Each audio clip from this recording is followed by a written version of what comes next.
My name is Rivas Mayoki and I'm doing stuff. I'm great at doing stuff. Or am I bad at doing stuff? Depending what stuff are we talking about. So I've been thinking a lot. That's what I usually do. And I've been thinking about what? I have no idea. I just popped in to see, do I have anything to say? So, spirituality. Spirituality. I spent last, how many years? 4 to 5 years going through YouTube channels of different tarot readers and different motivational, spiritual, and ancient knowledge, like ancient ruins, ancient Sumerians, and all the stuffs about archons, about whatnots, whatever people are talking about on YouTube lately. So I've been listening to it diligently, and I realized it was a substitute for some formal friendships and relationships that ended. So I fulfilled my need for human contact and for communication, for hearing other opinions and other human voices through YouTube videos. So I have a habit of giving a chance to anything I hear and to take it on the face value. I examine it, I think about it, and I look through on life through that lens that someone provided to me. And on top of that, I wanted to disclose I too have a tarot deck since 24 years now, and I tend to throw it. I love to look at the cards, and spirituality was always something's happening outside. The sirens are going. I hope it's not too loud. So spirituality, I always was interested in it, and when I was younger, when there was no YouTube, I read books about it. This is really a lot of sirens out there. Hope everybody is alright. Let's pray. So, while going through books of spirituality, I also acquired a lot of knowledge about a lot of different stuff, and most of the knowledge went away. And a few practices remained, but not so few. I'm not a disciplined person. Meditations, I did it for years, and nowadays I just go by, rarely sitting to. I can't sit still. It's not my thing. I did yoga for a decade, and then I couldn't do it after I gave birth. But in the end, my most dear spiritual practice is dancing and singing. I think that is the way to praise the Lord, the universe, whatever you believe in. And I think movement is the most natural way to maintain your health. And all those beliefs for me are like decoration, something to entertain human mind, so we would accept the diligence, the discipline required to do those practices and to live austere and frugal lives, not to destroy ourselves to overabundance. And that's about my spiritual something. So I go by that I'm an agnostic, because I truly think that you can't know for sure. Even if you witness wonders, you can never trust your senses enough to know for sure. because we are not built for eternal knowledge. Nevertheless, my opinions, I do enjoy a bit of spirituality and bit of crystals and insignia and symbols and bells, and I too believe there is something out there, and I choose to be respectful towards whatever is higher than us and whatever holds more power. But also I'm not really keen on obedience. Like, I was never an obedient person when it comes to thinking. But what was I saying? I was saying I'm confessing to the fact that I was watching a lot of spiritual videos, and I'm a person that thinks how the universe is alive, that everyone is divine, that we are constantly getting messages from the universe, both good and bad, both beneficial to us and hurtful to us. And as we live, we choose which voices we hear out, which voices we follow, and which thoughts we entertain. And our mind is an arena of conflicting possibilities that are ours to dispose with. And freedom of our mind gives us the opportunity to be good and evil. And good and evil are just categories that allows us to choose. That all being said, and I'm quite surprised I'm talking about this. I'm not really keen to talking about spirituality. But I wanted to say how I am appreciative of all those readings, and they didn't pull me through, and I understand the sentiment behind them. And it's nice to have someone to cheer you on, and they are good cheerleaders. But not just limited to tarot readers, but to all those spiritual things. I think that the word chosen one is being thrown around too much. And that, yes, you want to keep your views, but keep the hype a bit constrained, because you say it once, but someone else is saying it again, and someone else is saying it again, and you end up hearing it from all angles. And I fear people might get paranoid and delusional from sheer volume of hearing about that they are the chosen ones, because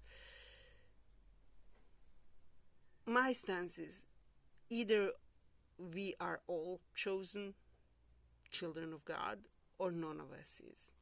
That's my stance of it. No matter how good or bad you are on the spectrum of good and evil that changes as our society changes, and as we evolve or devolve or whatever we do, whatever state we choose to be in at this present moment, people are on the spectrum of good and bad because they are free. And a side note, I listened about Archons quite a lot. It was an interesting topic. And I listened to about Sumerian tablets, both AI videos and human videos. So those are all unverifiable facts. And we can never know what Sumerians truly meant and how much of it was myth and just entertainment. Someone was bored and made a story and sold it like I'm selling my stories. Who knows? But I thought how neat it is, a mechanism to say how you granted someone free will and you didn't grant it to other people, other species of humans somewhere out there or whatever they are. How that is a perfect way to govern people. I think that Sumerian rulers were quite smart, and that they too were hunting witches, and they too wanted internal enemies, And the best internal enemy is that one which is unseen, because you can never prove it isn't there. And you can always point at someone you don't like and say, look, an archon, look, an imposter, look, a soul snatcher, a soul shifter, whatever you want to think of. And say, oh, they are bad.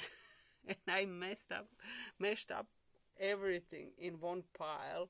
But that's how I process things. I don't keep things separated. Everything interconnects in my mind.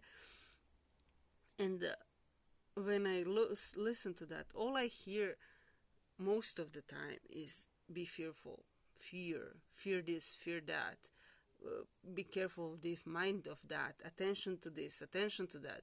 And they are all aiming at amygdala to be alerted, to our brain to be full of fear, to always and constantly watch out for something. Always and constantly somebody is trying to impersonate us, somebody is trying to steal our destiny, somebody is trying.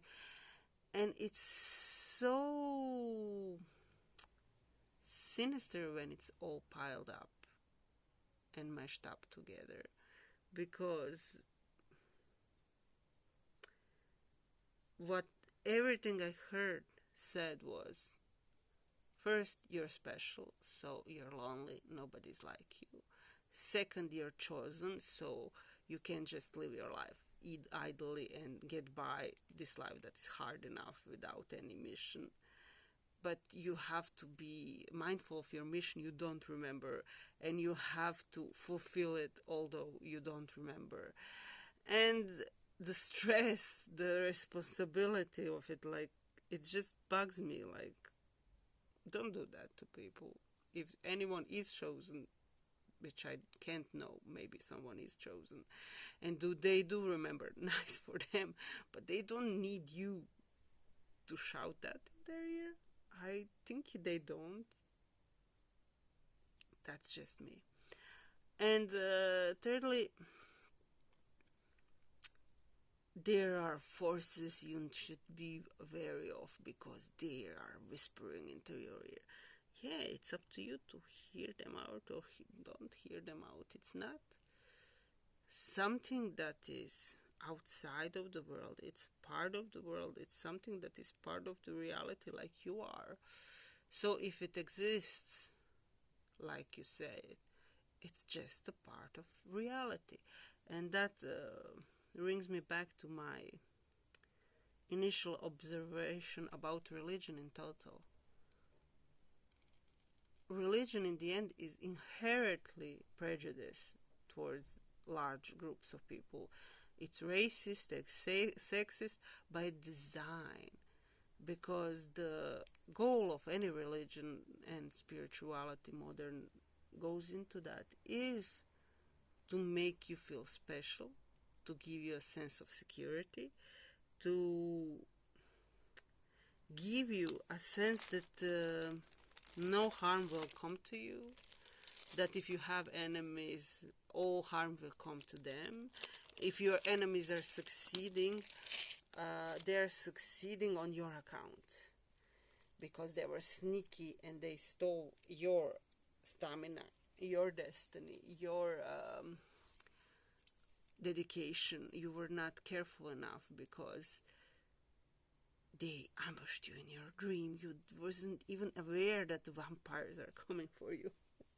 And so when I'm speaking about this, I'm not discounting the abuse, the imposters, the vampires, everything negative that exists in the world. Okay, I can't, again, know for sure that it isn't. And even if I observe it, I can't be sure it's not just my symbolic mind interpreting it